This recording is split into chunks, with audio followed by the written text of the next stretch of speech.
دور کر رہا ہوتا ہے. ہمارے نبی صلی اللہ علیہ وسلم نے کتنی پیاری دعا سکھائی, اس کو یاد کر لیں. اللہم انی اسألک الجنہ, اے اللہ میں تجھ سے جنت مانگتا ہوں.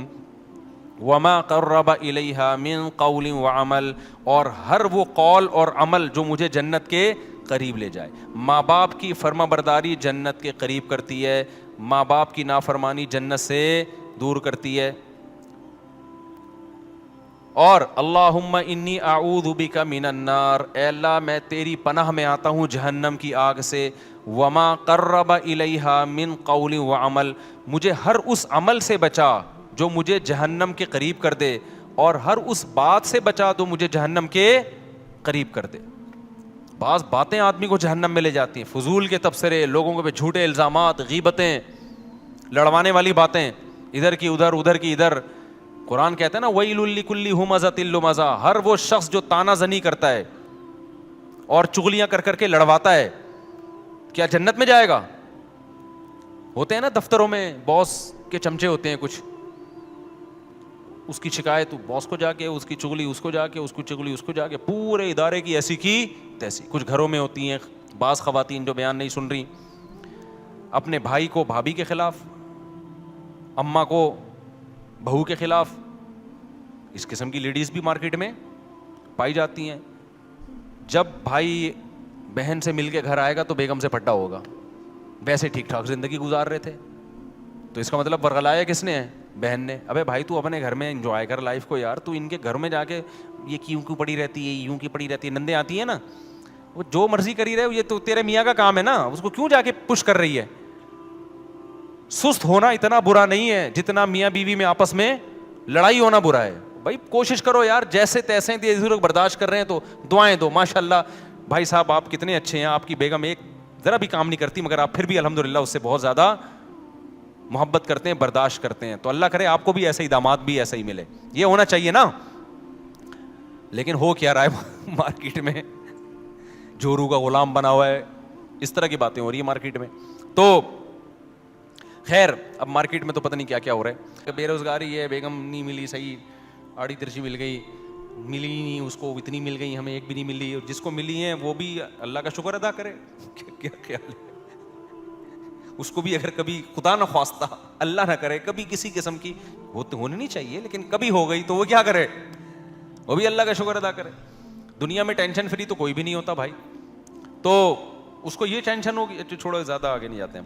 تو لیکن مسئلہ کیا ہے, اصل کیا ہے میرے بھائی؟ آخرت ہے. تو یہ 2 ٹکے کی حیثیت ہے اس دنیا کی, کچھ بھی نہیں ہے. اور تھوڑے دنوں میں بڈھے ویسے ہی ہو جانا ہے یار, تھوڑے دنوں میں کیا ہو جانا ہے, بڈھے ہو جانا ہے.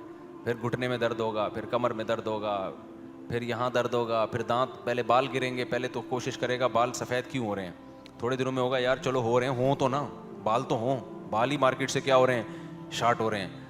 پھر وہ لگوا لے گا بال, تو ڈاکٹر کہے گا جہاں کہاں کے بال لگاؤں, کہیں بھی نہیں ہے, کسی اور کے تھوڑی لگیں گے, چلو یہاں کے لے کے یہاں لگا دی, اب تو یہاں بھی نہیں رہے, یہاں کیا لگے گا, اگر یہاں کے یہاں لگا, وہ ڈونر یہ بال ہوتے ہیں نا, یہاں کے لے کے یہاں ڈاکٹر لگا دیتے ہیں, تو یہاں ہونا تو ایک وقت آتا ہے یہاں بھی کیا ہو جاتے ہیں. اب کہاں کے بال لیں بھائی, تو کیا باتیں کر رہا ہے, وسیم سے لے لیں بال, کیا بھینس کے بال لگا دیں. پھر بالوں کا مسئلہ ختم ہوگا, کڈنی کا مسئلہ کھڑا ہو جائے گا. اب بال گئے تیل لینے یار, ڈائلسس پہ آیا ہوا ہوں یار, مولوی صاحب دعا کرو میرے سر پہ بال نکلیں یا نہ نکلیں, میرے گردے خدا کا 4 شادیاں گئیں تیل لینے. سمجھ میں آ رہی ہے بات, 3 شادیاں 4 شادیاں کہاں گئیں, تیل لینے. میرے گردے کا بڑا مسئلہ چل رہا ہے آج کل. جب گردے ٹھیک ہوں گے یا نہیں ہوں گے وہ تو اللہ ہی جانتا ہے, اتنے میں پتہ چلے گا یہ فیٹی لیور ہے, آپ کے جگر میں چربی بہت چڑھ گئی. چربی چڑھ گئی ہے تو کیا کھائیں ڈاکٹر صاحب, ڈاکٹر کہیں گے آپ تربوز کھایا کریں, خالی کیا کھایا کریں, تربوز کھایا کریں. یہ جو بھی ڈاکٹر کھلائیں وہ تو ڈاکٹر کو پتہ ہے. سارے مزے چھوڑ گئے, پھر فیٹی لیور, پھر فلانا, پھر گھٹنوں کا مسئلہ. یار کتنا لڑو گے موت سے, آپ نے بڑا زبردست لائف اسٹائل, جم, گھڑ سواری, سوئمنگ, سب کچھ کر کے دیکھ لیا, تو کب تک چھپو گے پیڑوں کی آڑ میں, کبھی تو ملو گے لنڈا بازار میں. موت کا فرشتہ کہے گا کتنا بھاگے گا, کتنا بھاگے گا, آئے گا کہاں, میرے پاس ہی آئے گا, میں ریسیو کرنے تھوڑے دنوں میں تجھے آ رہا ہوں.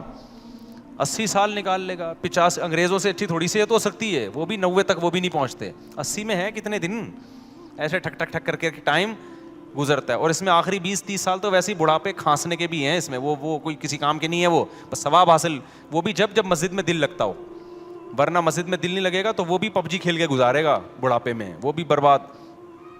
تو اس لیے میرے بھائی اصل کیا ہے, اللہ کہہ رہا ہے اصل کیا ہے, وَإِنَّ الدَّارَ الْآخِرَةَ لَهِيَ الْحَيَوَانُ, اصل آخرت کی زندگی ہے, جو اصل زندگی ہے اس میں ایسی جوانی ہے جس میں کبھی بڑھاپا نہیں آئے گا, اس میں ایسی صحت ملے گی کبھی بیماری نہیں ہوگی. اِنَّكَ لَا تَجُوعَ فِيهَا وَلَا تَعْرَىٰ, اللہ نے آدم حوا کو کہا تھا اے آدم اس درخت کے قریب مت جانا, اس جنت میں رہنا, کیونکہ یہاں نہ تمہیں بھوک لگے گی. جنت میں بھوک کی تکلیف نہیں ہے, لیکن کھانے کا مزہ اتنا ہے جو یہاں بھوک میں بھی نہیں آتا, اتنا مزہ ہے کھانے کا. تو ہر لذت, بازاروں میں شاپنگ ہوگی جنت میں کے اندر, خریداری کا اپنا مزہ ہوتا ہے نا انسان کو, وہ اپنا مزہ اللہ نے رکھا ہے.